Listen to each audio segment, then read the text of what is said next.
Many people don't realize that their injury case could be worth far more than what the insurance company is offering. But Morgan & Morgan does understand that. As America's largest injury law firm, they understand that they can help clients get 34 to 40 times what they were first offered. No upfront costs. You only pay if they win. It takes just minutes to see if you have a case. And you can start your claim now at forthepeople.com/Pakman, or scan the QR code on the screen, or click the link in the description. Morgan & Morgan, for the people. Time moves fast, but your financial goals don't have to fall behind. If you are working towards a new car or home and need to boost your credit, check out Kickoff, the top-rated credit builder in the app stores. Start building credit immediately for only $1 your first month. Takes a minute to sign up on your phone. No credit pull, no sneaky fees, no interest charges. You can cancel anytime. Building credit can happen faster than you expect with Kickoff. Don't wait and get your first month for just $1 at getkickoff.com/Pakman. The link is in the description. We start today with some actually pretty good news for Democrats. If you're thinking about 2026, Republicans have suffered a stunning upset, and the political implications are significant. What happened is that Democrats flipped a very red Iowa State Senate seat. Now, you might say, okay, one seat in the Iowa State Senate, what difference does it make? This has no national implications. And you would be wrong if that was your belief, because here's what happened. This seat flipping, the details of which I'll give you in a moment, ends the 3-year supermajority of Republicans in the Iowa State Senate.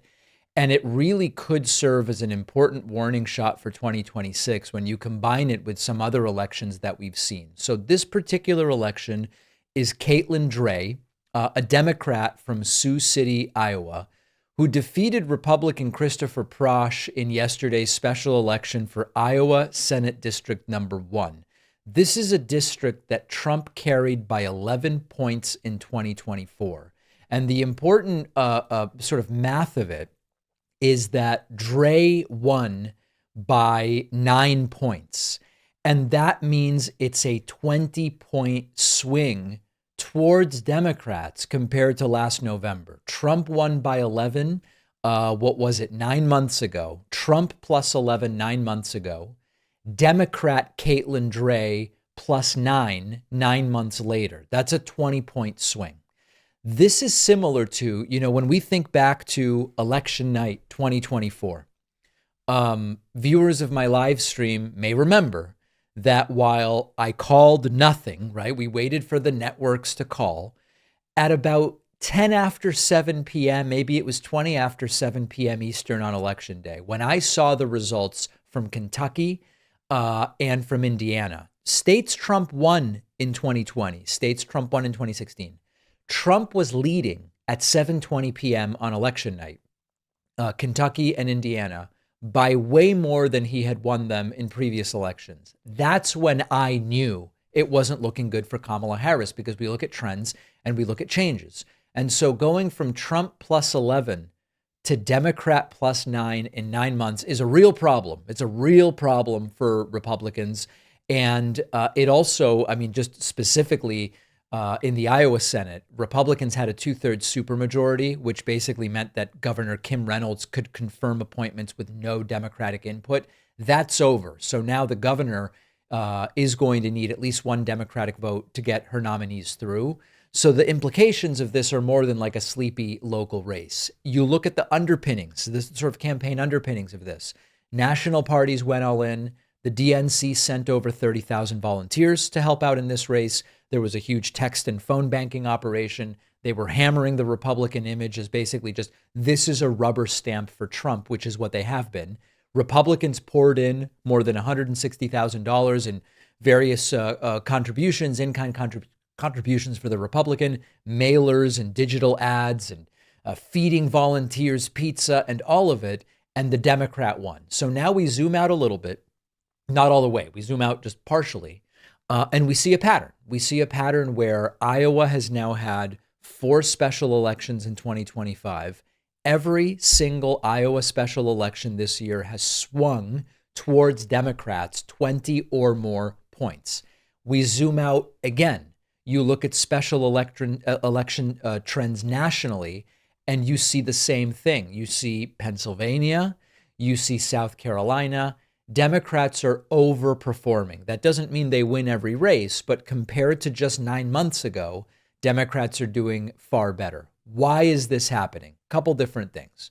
Number one, special elections in general do draw in more politically engaged people. And so, you have one level of turnout for the national presidential elections. Midterm turnout is usually lower. Special election turnout is usually even lower. So there's a more activated turnout that skews towards Democrats. It may reproduce itself in the midterms of 2026. It may not. Number two, there are a lot of Trump voters that are really Trump hobbyists. They never followed politics or even voted prior to Trump. We don't know if they will continue voting after Trump, but if Trump's not on the ballot, they don't show up. So that's another aspect to why these special elections are numbers that are resulting in numbers that are not so good for Republicans. We also have to look at the dynamics of Iowa specifically, where you have farmers and working class voters that aren't doing well as a result of Donald Trump's tariffs and the labor crackdowns and the lost subsidies. And so they actually may simply be turning against the Republican Party. And then finally, we've now had January to almost September, 7.5, close to 8 months of creeping authoritarianism. There are some red state voters, presumably, that are rethinking what Trump's one-party authoritarianism would mean for them and for their lives. So if you talk to Republicans about last night's results, they're kind of just downplaying it. They're saying, turnout patterns or Democrats effectively bought the race. But that's really spin. The reality is that this could be significant. This is a district that Trump easily won just a few months ago, and they got clobbered. Their supermajority in the Senate is gone. And if this is what 2025 looks like in red Iowa, you have to consider that there are going to be other Republican safe seats, believed safe seats, that could be in for a shock next year. Grocery, gas, and energy prices, as well as job losses, reduced hours, all of these things are hitting voters pretty hard. And so it's no longer an abstract policy debate.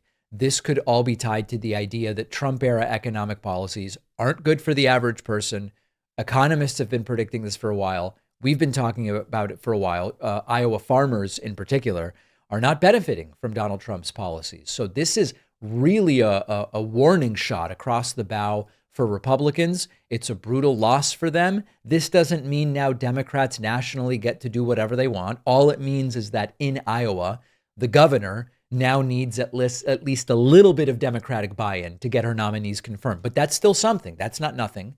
And then the question is, how can we build momentum over the next 14 months? Amazing that's all it is. Over the next 14 months into the midterms. Donald Trump is forcing soldiers to pick up garbage in Washington, D.C. Remember, he respects the troops. No one respects and supports the military more than Donald Trump. And what Donald Trump is now having the National Guard do is to pick up trash in Washington, D.C. This is not a euphemism. It's literally picking up trash. Now, there's nothing wrong with picking up trash. It's an honest job that improves our communities, but it's not what the military is trained for. And so we look at the video and we see trained, uniformed, federally funded members of the military walking the streets with gloves and trash bags, and in some cases, trash picks. And this is not a volunteer event to beautify our greenways or to clean up the bike path. This is what they are doing as part of this triumphant and courageous keeping DC safe farce. Now, according to the task force that's in charge, more than 2,200 troops are deployed in DC right now. They're not doing disaster relief. They're not even really doing public safety. they've shifted their mission into what is being called beautification. Now, nearly half of them aren't even from Washington, D.C. They were pulled from Louisiana, Mississippi, Ohio, South Carolina, Tennessee, West Virginia, places that have their own problems with crime and their own problems with trash. And they've come all the way to Washington, D.C. to haul trash bags. Now, Trump is saying this is a great community restoration effort. He's bragging about crime is down. We've already fixed it in D.C. We'll examine that in a little more depth later.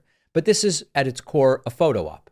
The D.C. Guard even posted a video of soldiers lined up with trash bags and quotes about making D.C. beautiful again. And the question that I find myself asking is, what is the National Guard actually for? The National Guard has a long history, and we've deployed the National Guard before during national disasters, of course, to respond after terrorist attacks, sometimes to protect communities at times of unrest. And there have been controversial uses of the National Guard before. We've talked about Eisenhower sending troops to enforce desegregation in Little Rock, Arkansas. We've talked about Nixon using the National Guard during anti-war protests. We've talked about the National Guard during George W. Bush's presidency and that post-Katrina disaster response. But at least there, either the National Guard was trying to preserve and defend rights, or there was a real emergency. There was a constitutional obligation there for the National Guard. Right now, Trump, who says the military has no greater defender than him, is using the National Guard as a publicly funded street cleaning crew, which is a new one. And I think the misuse is relevant here. Every guards person that is doing this is one fewer person, one less person available for real emergencies. And the kicker is that Trump insists that he's the best for the troops. It's one of his applause lines. But what does it look like? And apparently for Trump, respecting the troops means you take men and women trained for disaster response and for defending the country and for specialized missions, and you say you're doing sanitation right now. I want to again say, picking up garbage is not beneath anybody. It's important to pick up garbage. It's honest work. The people who do it should be paid fairly. They should have good working conditions. They should have the best tools we have for doing that job. But the point is that that's a job that should be done by the people trained and hired to do it. When you give that job to the military, you're not honoring their skills, you're wasting their skills. And it is a situation where every hour spent on this stunt is an hour that you are paying for, and it's an hour that I am paying for. And it's something that we have city sanitation workers trained for. Why is it that our taxpayer money is going to service members doing it? Now, Trump has been obsessed with optics since day one, and he wanted his military parade. Back during his first term, there was the Lafayette Square clearing so he could hold up a Bible for cameras back in 2020. And now it's Make DC Beautiful again, rife with imported troops to clean graffiti and pick up cigarette butts. So it's the same formula we've seen from Trump before. It's a symbolic act. You wrap it in patriotism. You hope nobody stops and says, why are soldiers doing something that there's a public works crew that could handle? And you push a sort of cosmetic victory in the most literal sense, picking up trash. But that's not really DC's problem. DC's problem isn't cigarette butts by the waterfront.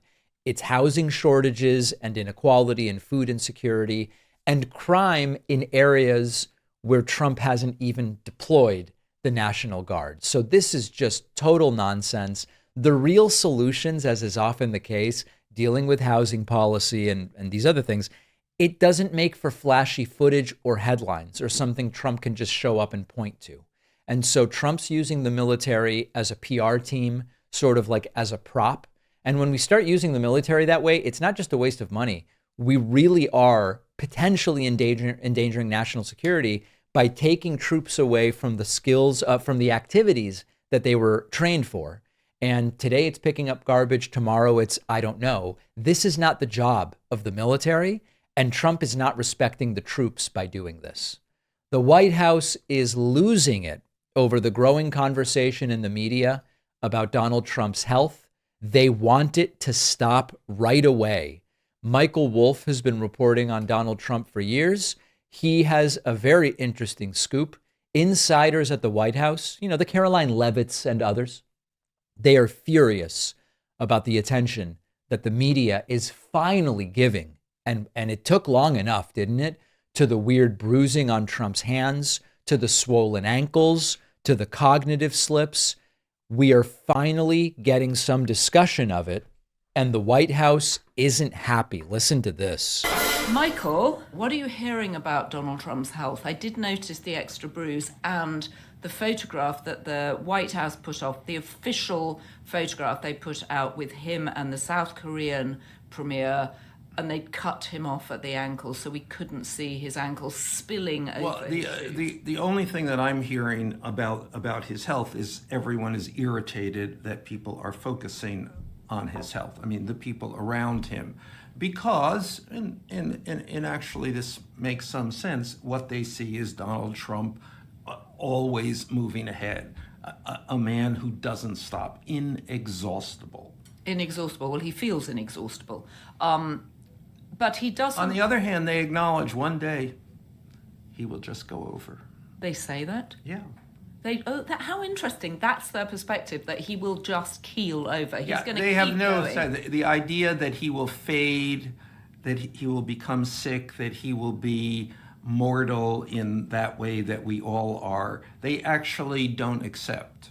He will stop at one point. I see that. Will be it. I see that, because he does have still an enormous amount of energy. As we talked in our last time together, he has inexhaustible ability to speak. And he is that because he is from another age. I mean, when I grew up, people would say, what happened to so? Oh, he dropped dead.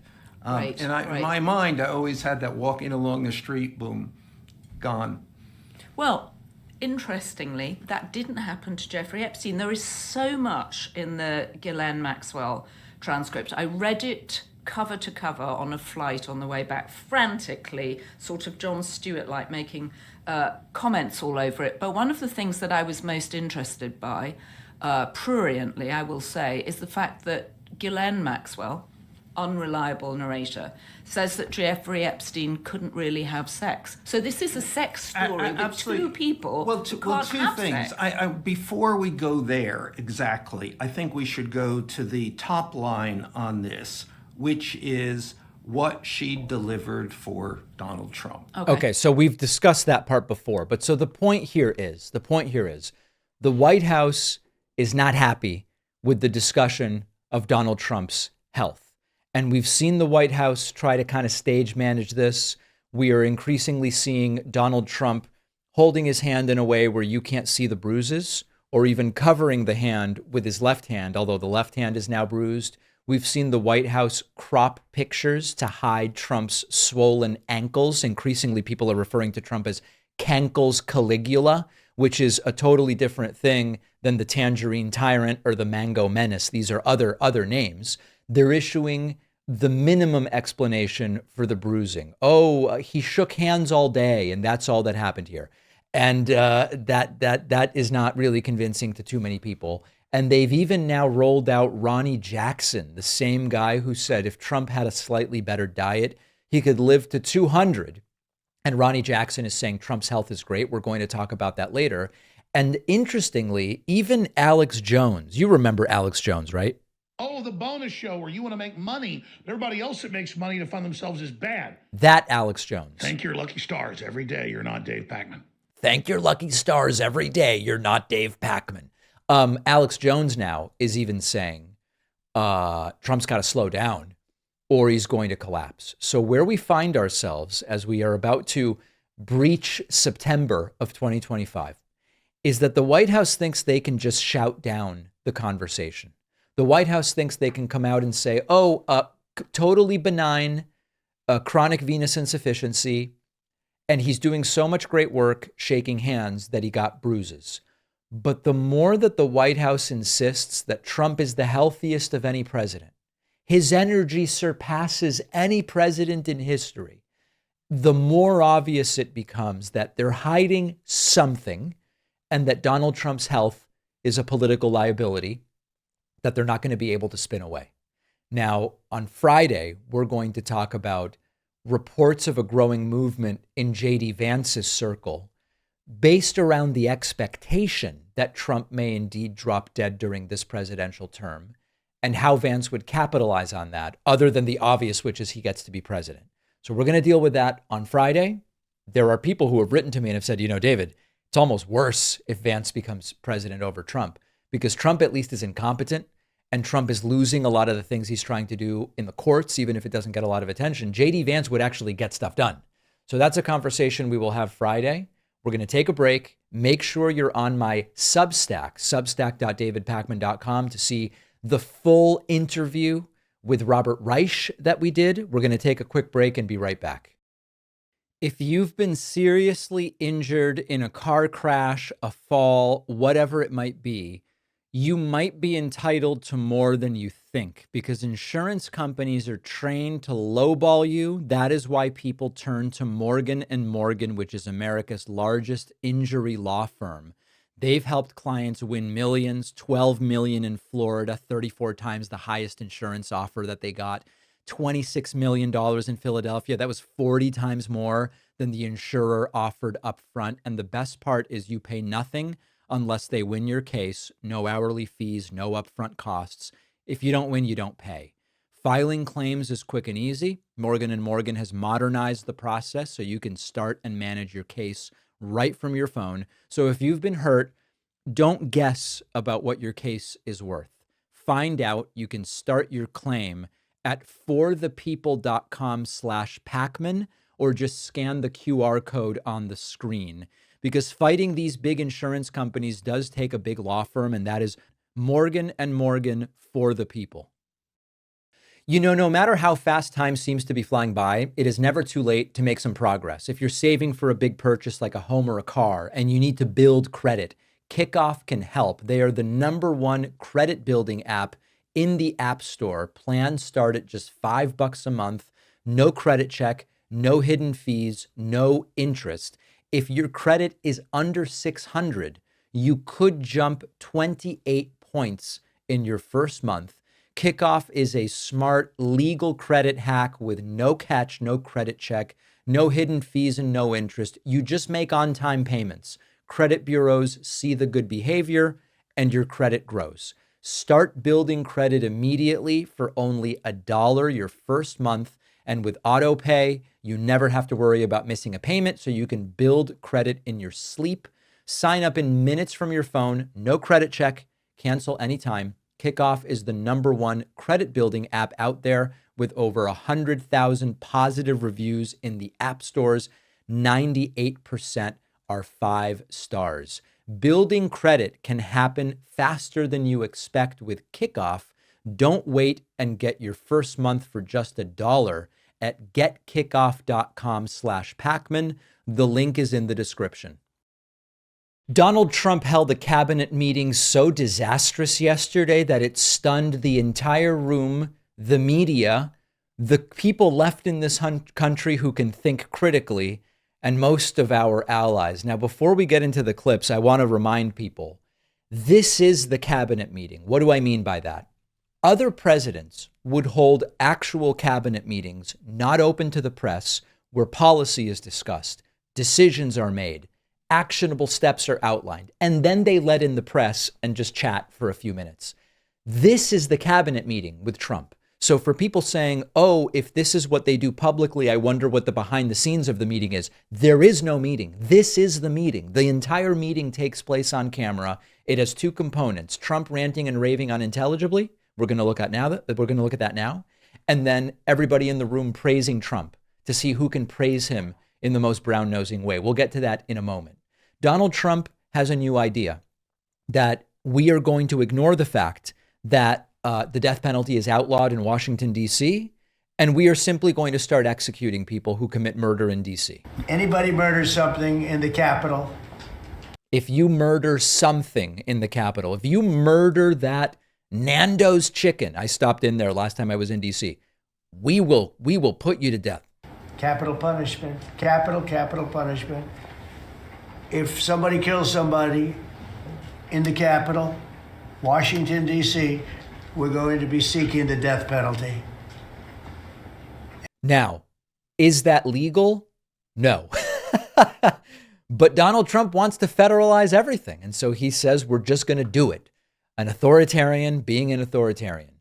We're going to get back to RFK Jr. in the next segment. But Donald Trump has a new opinion about autism. That's really what it is. He says something like maybe a drug is causing autism. Fascinating how quickly Trump has adopted Robert F. Kennedy Jr.'s opinions about this.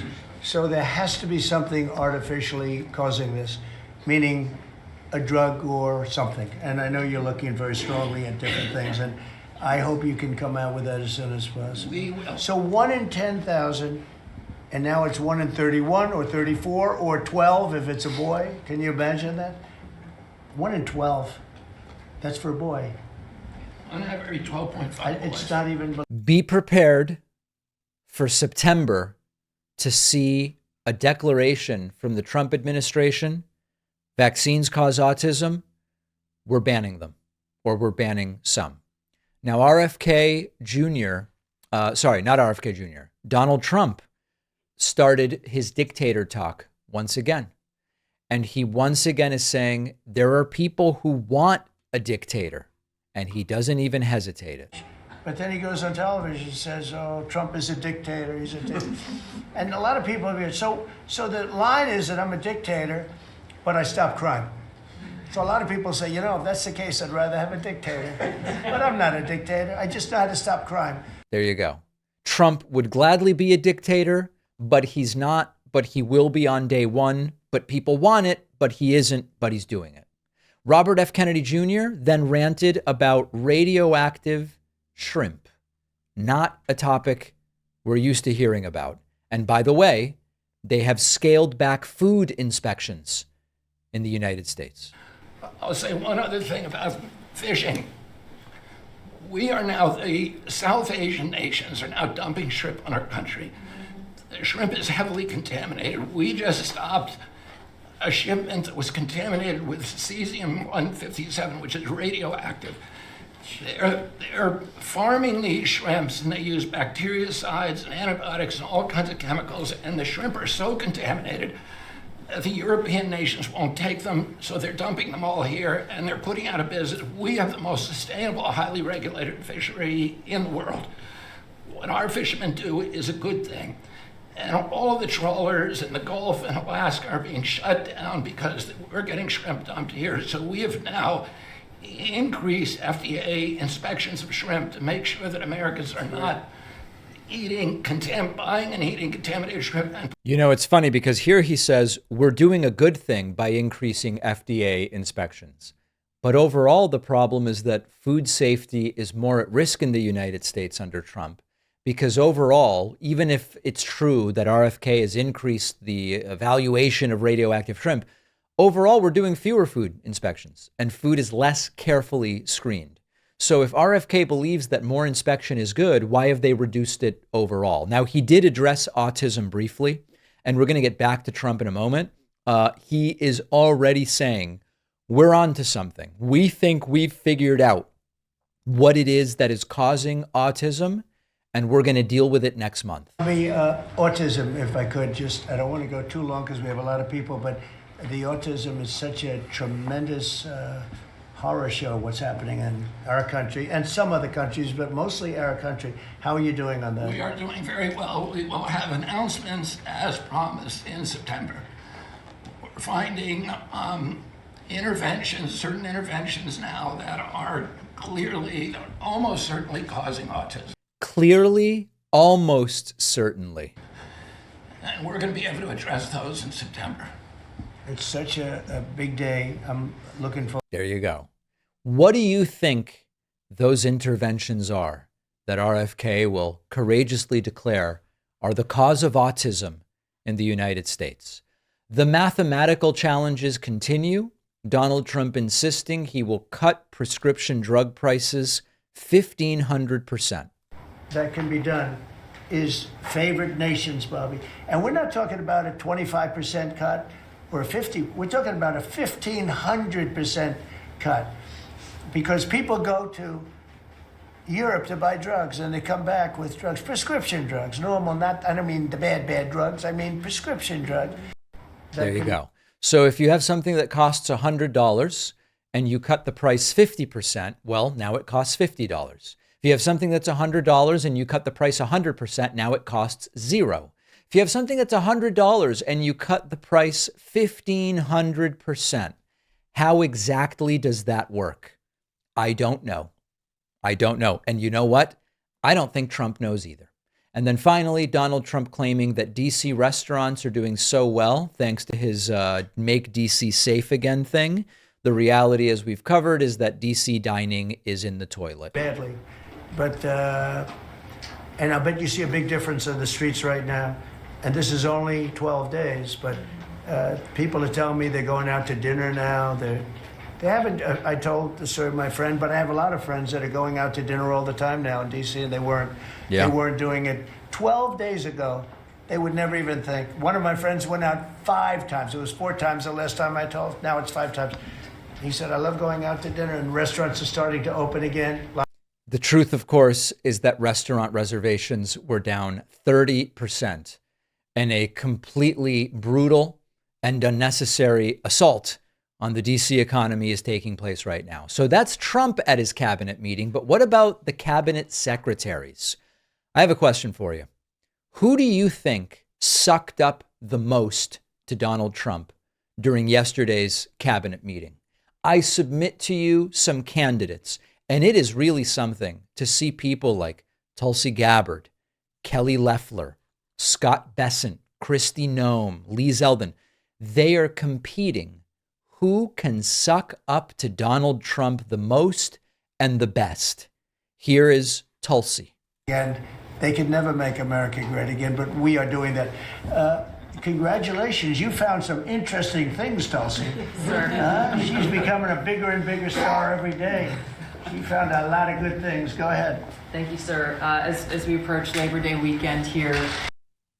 Yeah. This is just such a great opportunity, really, to recognize your leadership as a true champion for working people. He's just such a champion. And I know we'll hear, as we go around the table here, how your focus singularly on putting the well-being and interests of the American people first is that common thread that we're seeing in your policies being implemented across your administration. He is just such a champion for the average person. And Tulsi kind of gives up the game. Tulsi goes, we're going to hear from other people sucking up to you as well. Kelly Loeffler says, so remember, we're trying to figure out who wins the suck up contest here, which is a classic in authoritarian governments. Who can suck up to the dear leader the best? Here's Kelly Loeffler. She's giving an attempt. Administrator.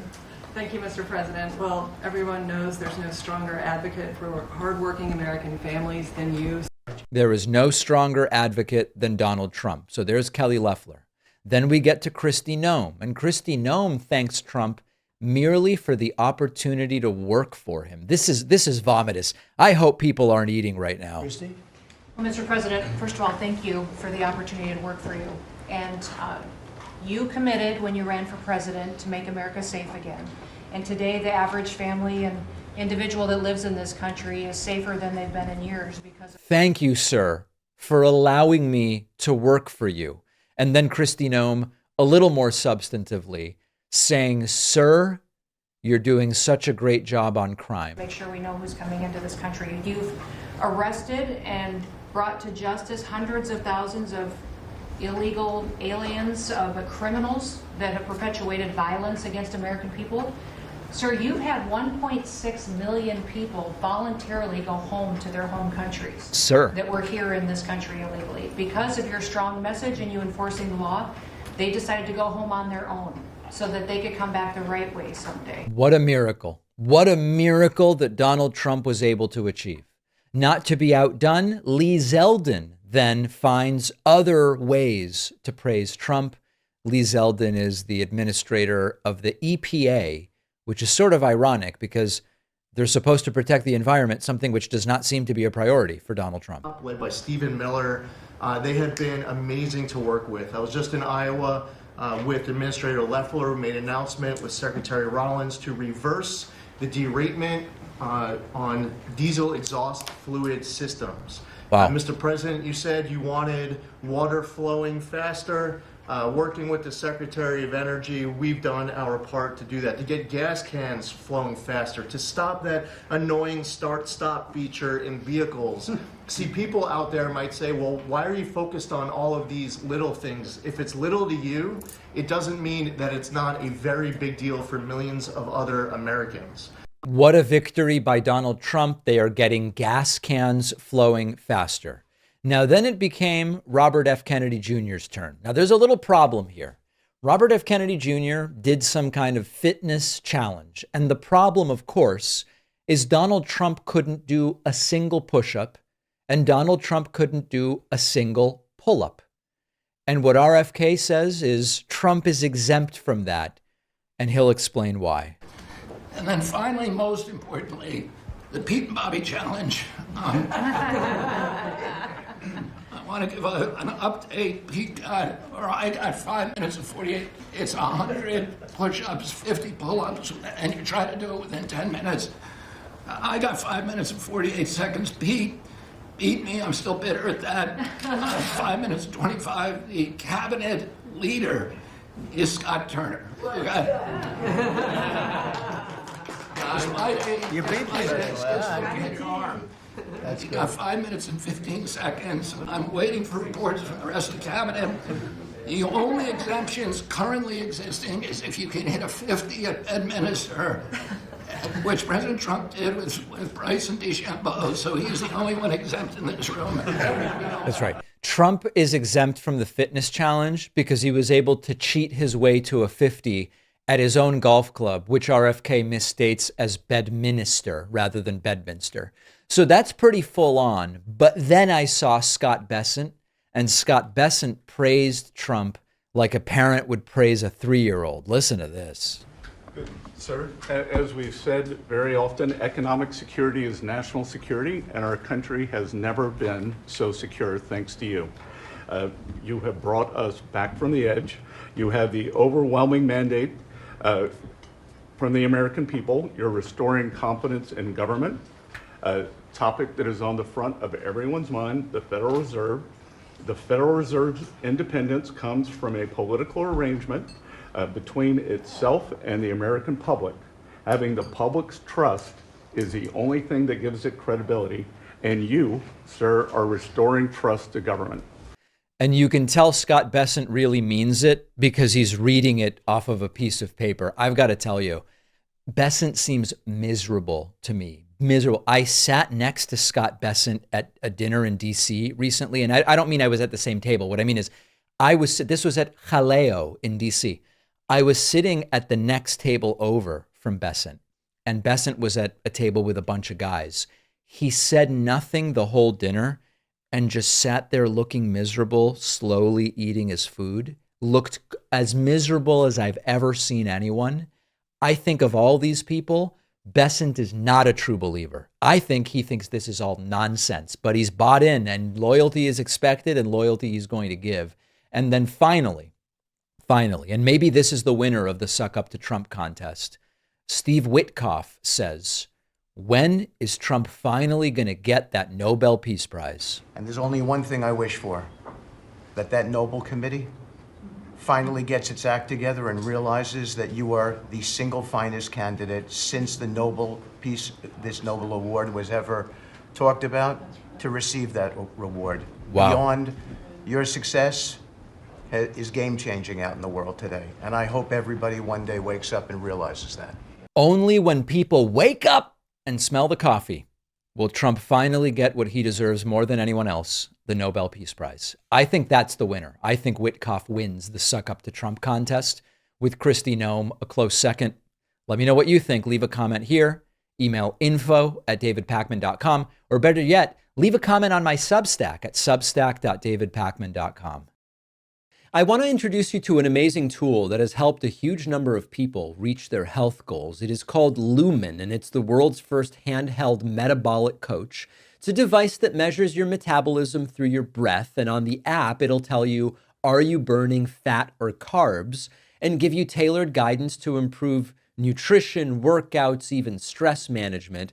Your metabolism is like the engine of your body, how you turn food into fuel. And because your metabolism is at the center of everything your body does, optimal metabolic health can translate to many benefits, including easier weight management and improved energy levels and fitness results. It's a long list.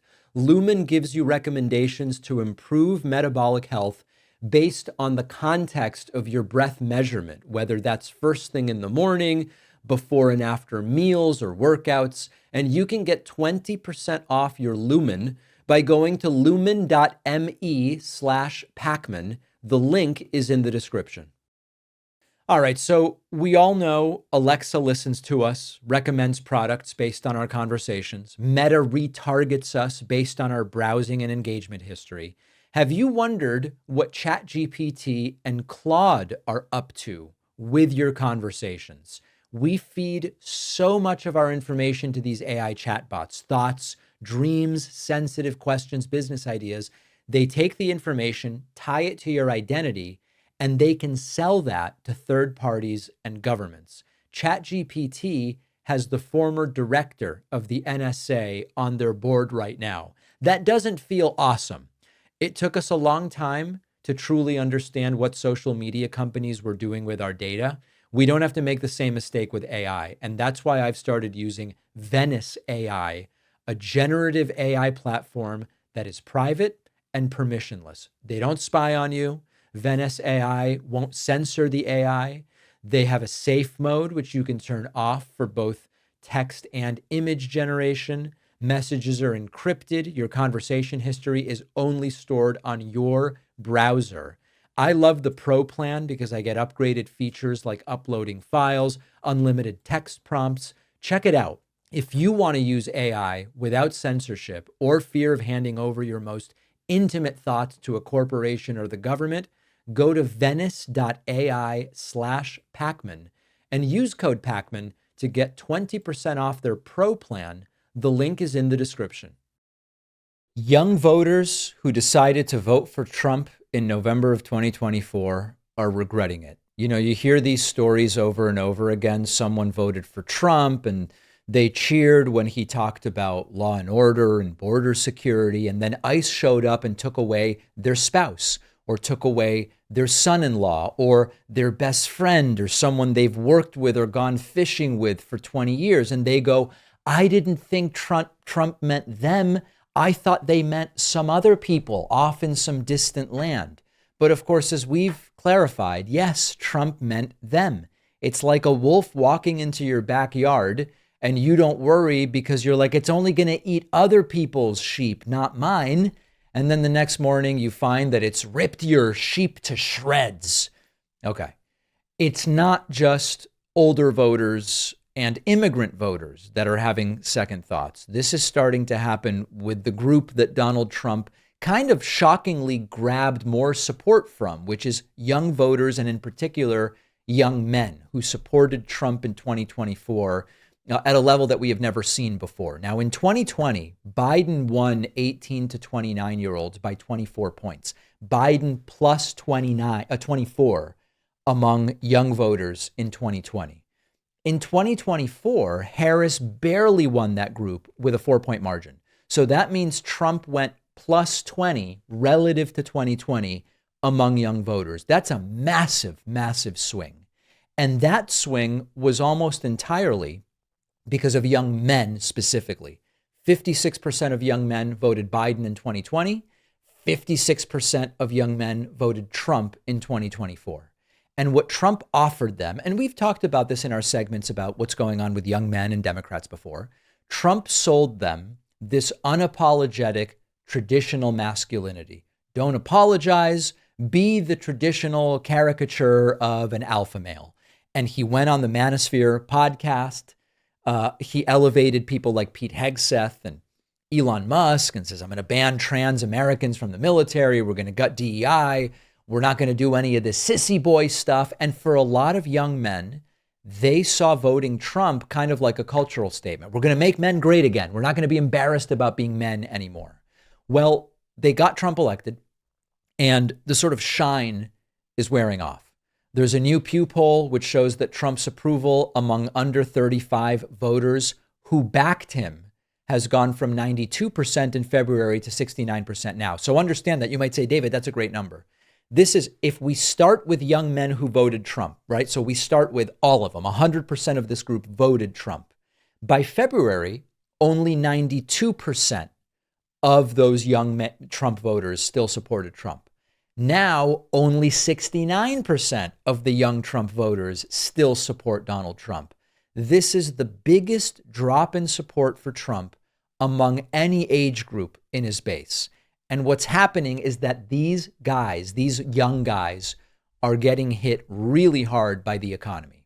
Manufacturing job losses, construction job losses. These are industries that employ more men than women. We see gains in healthcare jobs, which are dominated by women.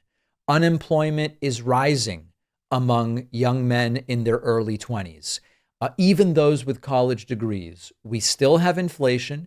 And when your rent check comes due, you just can't spend that. When everything was going to be cheaper, remember? Nothing's cheaper. Groceries aren't cheaper. Gas isn't cheaper. Student loan payments are still coming due. And so nearly half of men under 30 now say, oh no, the economy is very clearly getting worse. We then have the Epstein fiasco. And I do think it's worth mentioning because I think it's relevant here. For years, Trump world was hyping. Trump's going to be the guy that will expose the client list. It's going to take down Democrats. We're going to expose these pedophiles, they said.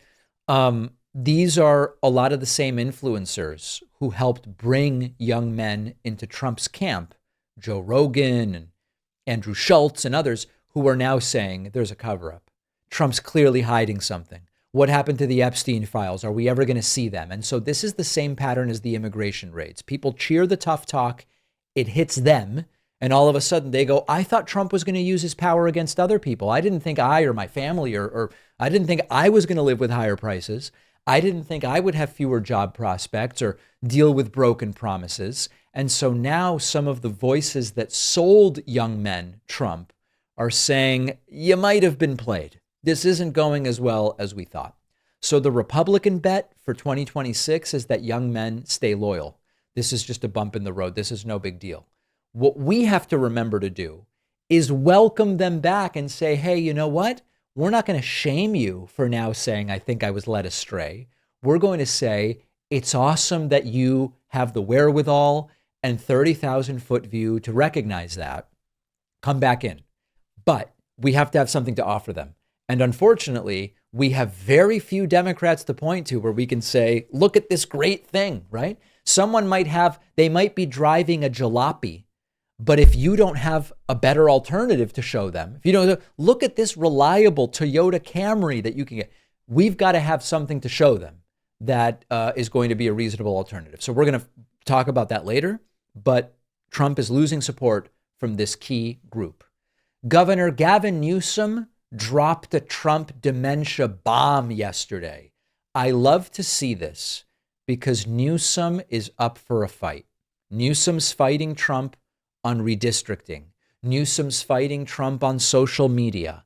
But Newsom is also doing something which I asked him about, not in our last interview, but in our previous one. Why is corporate and legacy media so scared to talk about not only Donald Trump's physical, but also his mental health?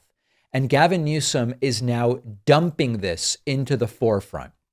Donald Trump there was a video of Donald Trump, in which he isn't making any sense. So I'm going to play that video for you first, and then I'm going to show you what Gavin Newsom's reaction was. Here is Trump during his cabinet meeting yesterday, talking about Gavin Newsom. But I think that's actually just an excuse. I actually think these people are sick. There's something wrong. So we send hundreds of millions of gallons of water a day into the Pacific Ocean. They turn a valve, and the valve heads out, and we turn the valve back. I actually had to do it using force. We turned the valve back, and now they have water, but not as much as they should have. because they should, and I'm telling Gavin Newsom by this conversation right now, turn the rest of the water on. So Donald Trump has repeated this many, many times. And Gavin Newsom taking that on, Gavin Newsom taking that video of Trump and asking Twitter's AI Grok, do people with dementia repeat false things over and over again? To which Grok replies, yes, people with dementia can repeat false statements or beliefs, a behavior often linked to memory impairments and cognitive changes. This can manifest as confabulation, where they create or repeat false memories to fill gaps in recollection, or perseveration, where they fixate on a particular idea or statement. Is this the most important thing for Gavin Newsom to be doing? No. Is it important in some sense that there is clearly something going on with Trump? Trump continues to turn his ire on Newsom, and Newsom is saying it plainly. Something's wrong with this guy's cognition at a time when he, meaning Gavin Newsom, is getting more attention than ever for how he's going after Donald Trump. Yeah, I think there absolutely is something to that. And I like to see it. And more evidence that Trump is getting very triggered by this is what Donald Trump said about Gavin Newsom later in this cabinet meeting, which we're going to talk about next. One of the things, if I were Donald Trump, I would not be talking about would be my or anyone else's hands. And here is Donald Trump during yesterday's cabinet meeting saying that Newsom has something going on with his hands. Listen to this. Can't handle it. You have an incompetent governor there. You have an incompetent governor in California, Gavin. I know him very well. He's incompetent. He's a nice guy, looks good. Hi, everybody. How you doing? He's got some strange hand action going. I don't know what the hell is his problem is. It's a little weird, to be honest. There's a little something shaky going on there. You know, this is funny because Trump's got a problem with his hands. They're covered in bruises. And Gavin Newsom seizing on this after Trump went after him by putting out a tweet, you really want to have the conversation about hands? So here's my takeaway. And I know that my audience is sort of a little split on what Gavin Newsom is up to. There are certain issues that legacy and corporate media, no matter how much we in independent media shout about some of this stuff, there is still a large swath of the population that doesn't watch independent news media and they just watch corporate media. Corporate media is essentially silent on these issues. Corporate media dances around the stuff going on with Trump's body. They dance around the stuff going on with Trump's brain. I've got to hand it to Gavin Newsom. At least he's putting this stuff out into the public. And so I don't think this is going to end Trump's presidency. I don't think this is the be all end all of political resistance or whatever the case may be. But Newsom is willing to say this stuff.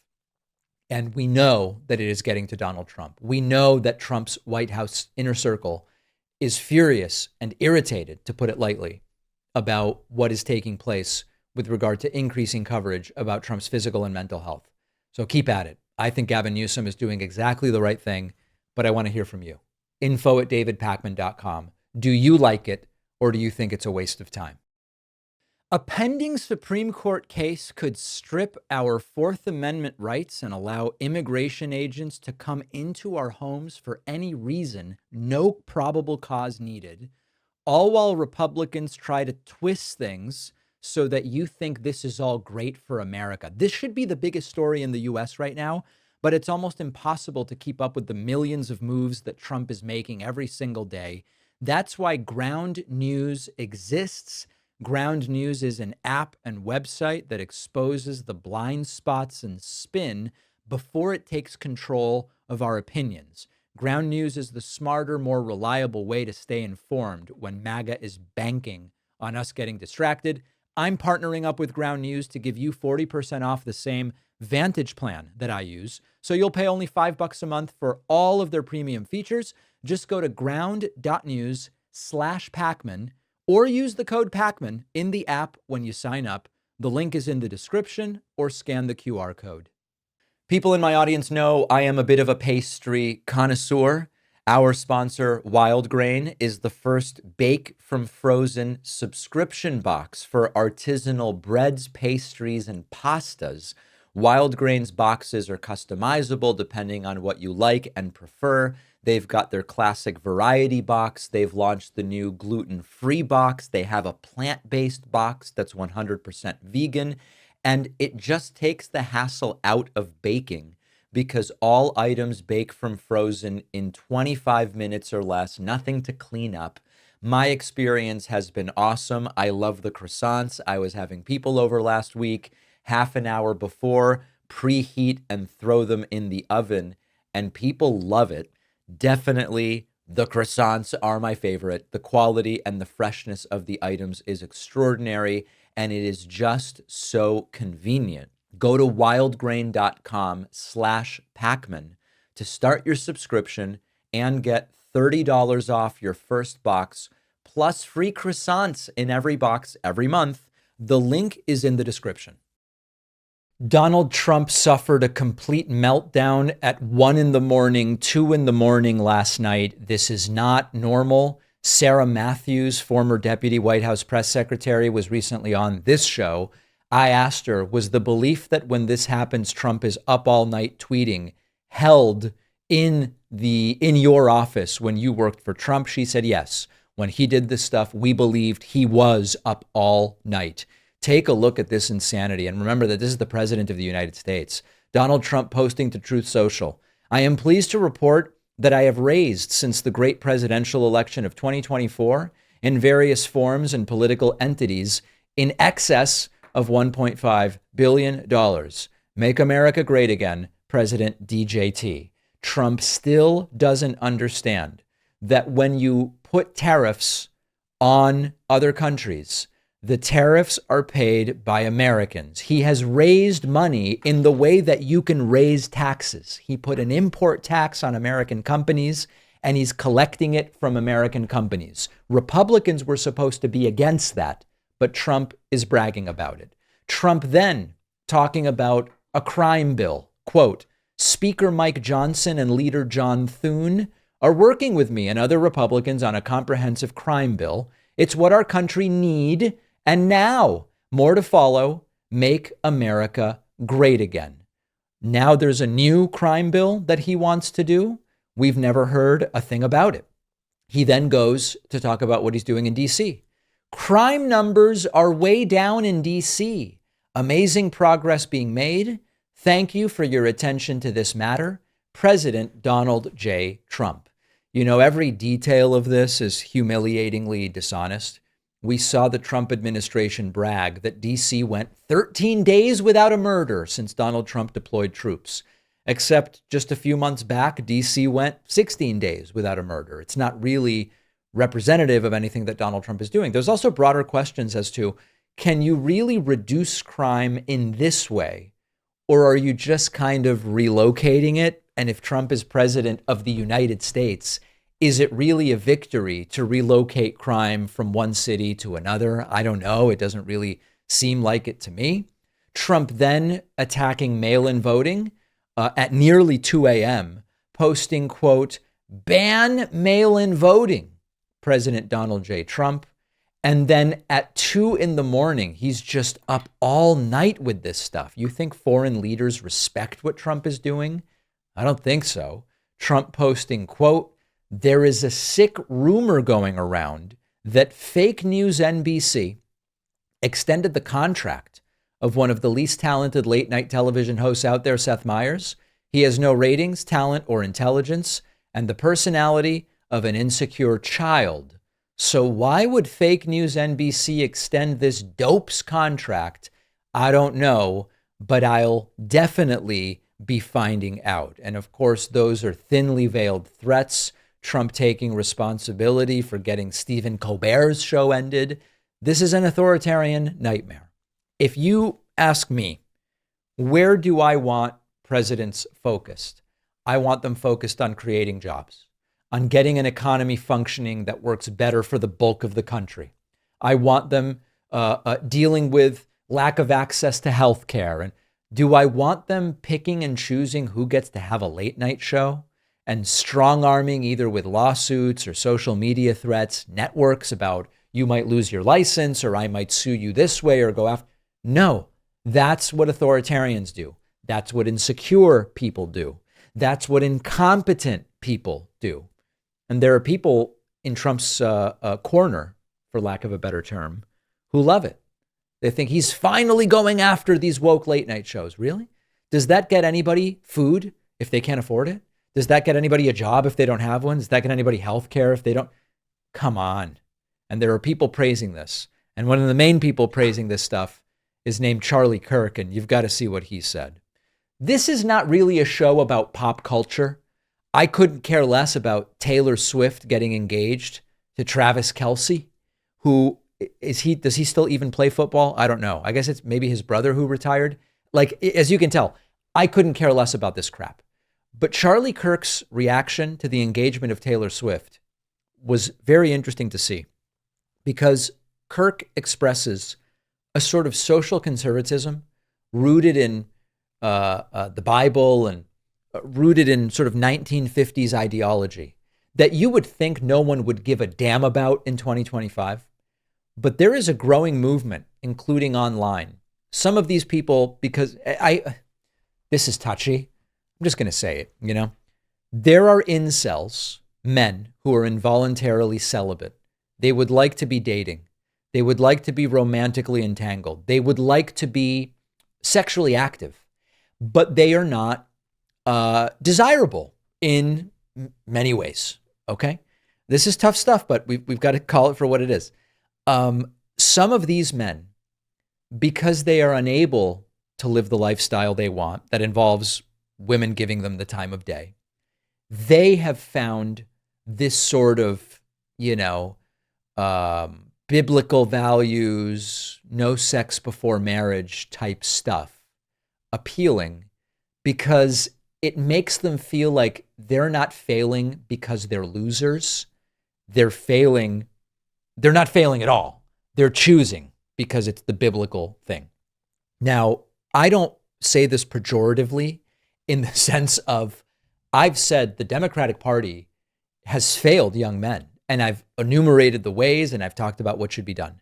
But the scary part is that what Kirk is selling has become so appealing to them. Take a listen to this. But maybe one of the reasons why Taylor Swift has been so just kind of annoyingly liberal over the last couple of years is that she's not yet married and she doesn't have children. I say this non-sarcastically. I say this as a husband and a father. Having children changes you. Getting married changes you. And I hope that America's biggest pop star marrying the pharmaceutical spokesperson ends up conservatizing them. Taylor Swift might de-radicalize herself. She might come back down to reality. I want them to have lots of children. It teaches you something about yourself. Deep down, I think Taylor Swift actually was raised as a conservative that has gotten kind of caught up in this metropolitan liberal stuff, and she doesn't quite have an attachment to the conservative backbone that she was raised in, but this might reattach her in the best possible way. And I'm not saying this sarcastically. I've seen this happen time and time again. When people start to get married and have children, it starts to change your politics. It starts to clarify your worldview. And for Taylor Swift, who obviously is very popular and incredibly supported, Taylor Swift might go from a cat lady to a J.D. Vance supporter. And I think we should celebrate that. I think that Taylor Swift having 2 or 3 children, she should have more children than she has houses. That is my challenge, Taylor Swift. And I'm not being sarcastic. I think that if she ends up having children, she'll stop this kind of liberal endorsing Joe Biden nonsense. And we want Taylor Swift on Team America. So this goes on. Now, anecdotally and also at a statistical level, I was not able to find any evidence that when people get married or people have kids, they become more conservative and they vote more for Republicans. In fact, I think that there is a sort of self-selection bias here.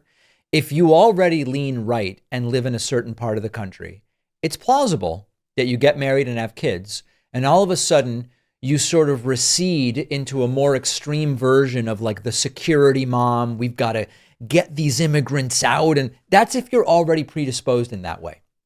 At the same time, on the other hand, speaking personally and for other people I know, when you get married and have kids, you start to think about what sort of a world do I want my kids to grow up in? If you have girls, you start thinking about, do I want a world for these girls who will eventually be women that looks the way people like Trump and Charlie Kirk want it to look, where mostly older white men decide what they can do with their bodies and so on? No, you don't. And so a lot of people who already lean left go more in that direction when they find themselves in that scenario. So there's a bit of a self-selection bias here and an availability bias of what do you see around you.